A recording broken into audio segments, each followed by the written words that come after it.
So when I first made that video about the news that we just got about this movie, a lot of people was asking when this movie is going to come out, the date, even though it was pretty obvious that we don't know the exact date, but we do know the year, that is 2022. And this movie has been the developer have been working on this movie since 2018 when the first Broly movie came out. They made this movie, they started making this movie right after. But anyway, guys, in this video I am going to talk about two things, most especially the movie and also stuff about E3 and the next Dragon Ball game. So if you guys don't want to hear anything about the movie, please skip the video to this time. You might see on screen right here. But if you guys want to hear more about the movie, of course everything together, then I encourage you guys to please watch the whole video. Welcome to my channel, it's me, Justsaiyanz.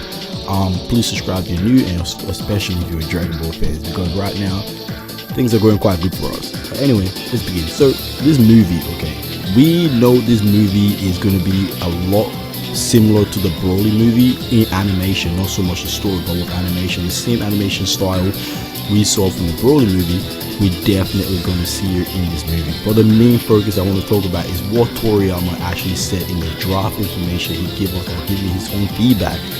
This, you guys can pause it and look at it, but I want to focus on a very specific thing that Toriyama said in that quote that a lot of us YouTubers, a lot of us in the community keep talking about, and that is, he said there's going to be an unexpected character that's going to make an appearance in this movie. Now the first thing that came to mind is going to be a villain, like an old villain, because the word unexpected means you're either familiar with this thing or it's going to be new. I mean, but most especially it's going to be an old villain. And one of the biggest things that a lot of people aren't really so happy about, because is most of the old villains, we're getting tired of them, we want to see something new.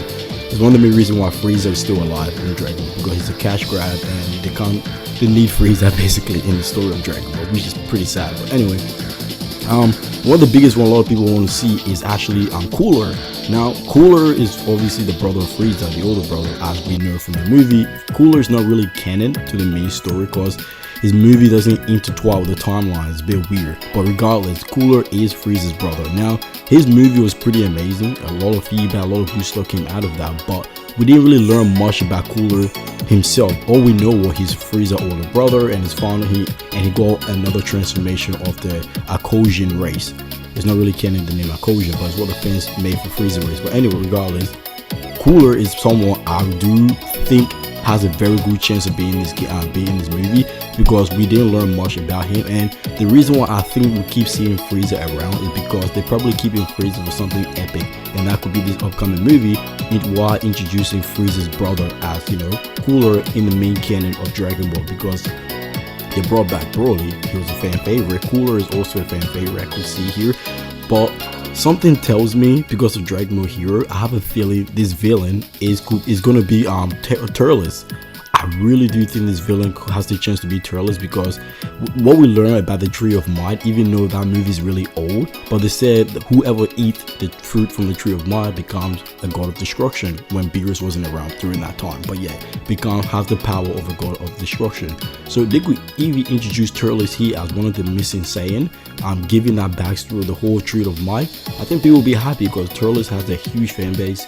A lot of people will be happy to see, including myself. I would rather see TURLES or even Raditz return more than I want to see Cooler or any other villain. If it's Bojack, I would be happy, but we really don't need Bojack in Dragon Ball right now, because we already got a character similar to him in the new arc. So regardless, I will be happy. But let me know which villain you guys want to see in the comment section below from this movie. Now, before I end this, let's talk about the games. Dragon Ball Z Kakarot, we're gonna get information at E3. Not yet, E3 coming up. That's when we're gonna get the release date, also the first trailer and everything. And E3 is in June 12th to June 15th. That's when E3 is gonna be. So it's a 3 days event basically. And also at E3, we are gonna get another information, or gonna get new information for the next upcoming Dragon Ball game, because this is the one that we all been waiting for. This is the one that we all want to see. So definitely, I'll say this to you guys, 100% chance we're gonna get the first trailer of information for the next big Dragon Ball game. That's what happened with Kakarot last year, or a couple years ago with Dragon Ball Fighters. E3 is what we'll always find out when the next Dragon Ball game is going to be. E3 is a little bit late this year, it's in June. Usually it's around May and April, but hey, regardless, we're getting E3. And by the way, E3 is going to be online. It's not going to be going there to the events because of COVID. But yeah, let me know what you guys think about that in the comment section below. June 12th to June 15th. That's when we're going to get a brand new information about the next new Dragon Ball game. Of course, more information for DLC 3 for Dragon Ball Z Kakarot. And definitely, I forgot to mention this, we're going to get more information for the movie at these events also too. But anyway, I hope you guys enjoyed this. My name is Justsaiyanz. I love you guys. Stay safe and peace out.